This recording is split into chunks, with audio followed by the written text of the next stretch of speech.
ఇవాళ ప్రపంచంలో మన పిల్లలు ఎక్కడున్నా కూడా పోటీ పడగలుగుతున్నారు అంటే దానికి కారణం వారికి అక్కడ లభించిన శిక్షణ, వారికి అందిన విజ్ఞానం, వారికి ఆనాటి నుంచి ఆ విశ్వవిద్యాలయాల్లో మరి రీసెర్చ్, డెవలప్మెంట్, పరిశోధన కార్యక్రమాలు ఏదైతే జరుగుతాయో వాటి నుంచి వచ్చిన ఫలాలు.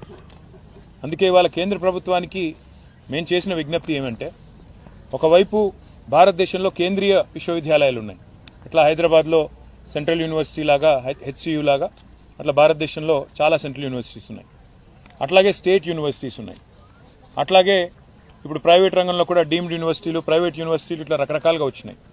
వీటితో పాటు కొన్ని ప్రత్యేకమైన సెంటర్స్ ఆఫ్ ఎక్సలెన్స్, ఐఐటీలు కావచ్చు, ఐఐఎంలు కావచ్చు, మన హైదరాబాద్లో ఐఎస్బి కావచ్చు, IIIT కావచ్చు, ఇట్లా కొన్ని నిష్ ఇన్స్టిట్యూషన్స్ కూడా ఉన్నాయి. మేము భారత ప్రభుత్వానికి ఇవాళ ధర్మేంద్ర ప్రధాన్ గారిని కలిసాం, అందరం కూడా కలిసి, కేంద్ర హెచ్ఆర్డీ మినిస్టర్ గారు. వారికి ఏం విజ్ఞప్తి చేశామంటే, ఈ యూజీసీ మార్చే ప్రయత్నం ఏదైతే చేస్తున్నదో నిబంధనలు, అందులో మొట్టమొదటిది మాకు అభ్యంతరకరమైనది ఏమి అంటే, భవిష్యత్తులో రాష్ట్రాల యొక్క హక్కులను హరిస్తూ ప్రజాస్వామిక అదేవిధంగా సమాఖ్య స్ఫూర్తికి విరుద్ధంగా అన్ని విశ్వవిద్యాలయాల్లో కూడా, రాష్ట్ర విశ్వవిద్యాలయాల్లో కూడా, స్టేట్ యూనివర్సిటీస్లో కూడా సెర్చ్ కమిటీలకు, వైస్ ఛాన్సలర్ నియామకానికి సంబంధించి సెర్చ్ కమిటీలకు రాష్ట్ర గవర్నర్ గారికే బాధ్యత పెడుతూ ఒక నిర్ణయం తీసుకుంటున్నారు. ఇది ఎంతమాత్రం కరెక్ట్ కాదు. ఎందుకంటే ఇది సమాఖ్య స్ఫూర్తికి వ్యతిరేకం, ఫెడరల్ స్పిరిట్కి వ్యతిరేకం, అటానమీకి, ఇన్స్టిట్యూషనల్ అటానమీకి కూడా ఇది వ్యతిరేకం అని చెప్పి వారికి చాలా వివరంగా, దాదాపు అర్ధగంట సేపు వారితో మీటింగ్ జరిగింది. చాలా వివరంగా మేము వినోద్ కుమార్ గారు, సబితా గారి నేతృత్వంలో మా పార్టీ ఆఫీస్లో చాలామంది అకాడమిషియన్స్తో, చాలామంది విద్యార్థి సంఘాల నాయకులతో ఏదైతే సమావేశం జరిగిందో ఆ విషయాలన్నీ కూడా సావధానంగా వారికి వివరించి చెప్పాం.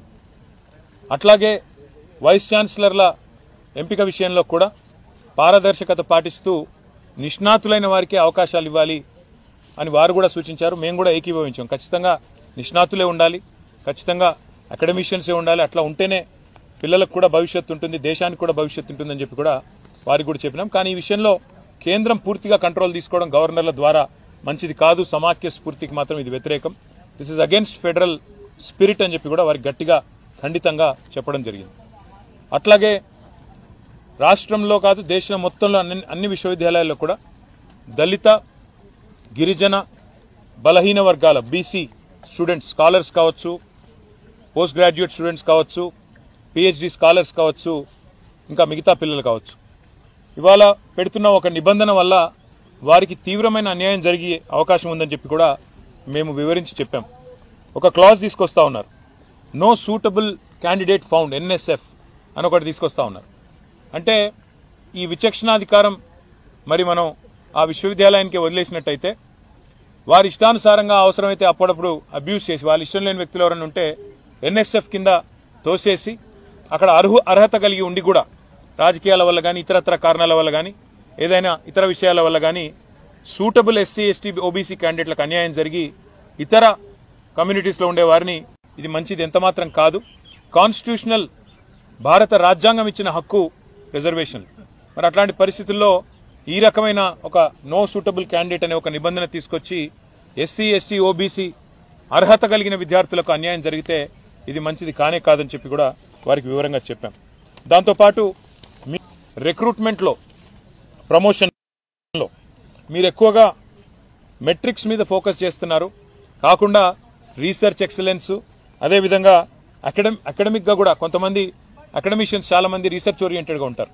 వారు మీరు అనుకున్న మెట్రిక్స్కి సూటబుల్ కాకపోవచ్చు, కానీ వారిని తప్పకుండా పరిగణలోకి తీసుకోవాలి, మీరు అన్ని రకాలుగా ఆల్రౌండ్గా ఆలోచించాలని చెప్పినాం. దాంతోపాటు మరి లాంగ్ టర్మ్ స్టెబిలిటీ కూడా ఉండాలి ఒకసారి ఫ్యాకల్టీని హైర్ చేసిన తర్వాత అనే విషయాన్ని కూడా గట్టిగా నొక్కి చెప్పాము. ఇంకా మొత్తం వివరంగా వారికి దాదాపుగా ఒక 6 పేజీల విజ్ఞాపన పత్రాన్ని కూడా వివరంగా వారికి ఇవ్వడం జరిగింది. ఇచ్చిన తర్వాత వారు కూడా చాలాసేపు చర్చించారు. మీరు యూజీసీకి చెప్పారా మీ అభిప్రాయం అన్నారు. యూజీసీకి కూడా చెప్పినాము, ఆన్లైన్ అప్లోడ్ కూడా చేశామని చెప్పాము. కానీ గౌరవ మంత్రి గారికి మీరు దయచేసి ఈ విషయంలో సావధానంగా ఆలోచించి రాష్ట్రాల హక్కులు హరించకుండా, రాష్ట్రాల అటానమీ హరించకుండా సమాఖ్య స్ఫూర్తికి విరుద్ధంగా నిర్ణయాలు తీసుకోవద్దని చెప్పి వారికి విజ్ఞప్తి చేశాం. ఆ తర్వాత పెద్దలు నితిన్ గడ్కరీ గారిని కూడా కోరుట్ల ఎమ్మెల్యే గారు, ముఖ్యంగా కోరుట్ల ఎమ్మెల్యే గారి విజ్ఞప్తి ఇది. వాళ్ళ ఒక జాతీయ రహదారి జనగామ నుంచి బయలుదేరి ఇవాళ కోరుట్ల దాకా పోయే అవకాశం ఉన్నప్పటికీ సిరిసిల్ల కాడనే టర్మినేట్ అవుతా ఉంది NH 365B. గతంలో వినోద్ కుమార్ గారు పార్లమెంట్ సభ్యులుగా ఉన్నప్పుడు ఇన్ ప్రిన్సిపల్ అప్పటి ప్రభుత్వం ఇదే గడ్కరీ గారు అంగీకరించారు. మరి ఇప్పుడు సిరిసిల్ల నుంచి కోరుట్ల దాకా పొడిగించినట్టయితే మార్గమధ్యంలో వేములవాడ ఉంది, జగిత్యాలలో కొండగట్ట ఆలయం ఉంది, పక్కనే ధరంపూర్లో లక్ష్మీనరసింహస్వామి ఆలయం ఉంది. ఇటు టెంపుల్ టూరిజంని కూడా ప్రమోట్ చేసినట్టు అవుతుంది. అదే మాదిరిగా కనెక్టివిటీ కూడా పెరుగుతుంది. కాబట్టి NH 365Bని మధ్యమానేరు జలాశయం మీదుగా రాజరాజేశ్వర సాగర్ ఏదైతే ఉందో దాని మీదుగా ధవళేశ్వరంలో ఎట్లయితే రోడ్ కమ్ రైల్ బ్రిడ్జ్ కట్టినారో అట్లాగే మిడ్ మానేరు మీదుగా కూడా ఒక రైల్ కమ్ రోడ్ బ్రిడ్జ్ కట్టి వేములవాడ మీదుగా కోరుట్ల దాకా తీసుకుపోయి అక్కడ NH 63 వస్తుంది, దానికి కలపండి అని చెప్పి కూడా గడ్కరీ గారిని కోరాము. పరిశీలిస్తానని వారు కూడా చెప్పారు. ఈ రెండు కార్యక్రమాల తర్వాత మాకు ఈ 10 మంది శాసనసభ్యులు ఎవరైతే బీఆర్ఎస్ పార్టీ నుంచి పార్టీ మారి కాంగ్రెస్ లో చేరినారో వారి అనర్హత విషయంలో కూడా సుప్రీంకోర్టు మొన్ననే నోటీసులు ఇచ్చిన విషయం మీకు తెలుసు. మళ్ళీ ఇప్పుడు విచారణకు కూడా డేట్ ఇచ్చిన విషయం కూడా మీకు తెలుసు. ఆ విషయంలో కూడా ఇప్పుడు మా పార్టీ యొక్క నాయకుల బృందం మా న్యాయవాదులను కూడా కలుస్తున్నాము.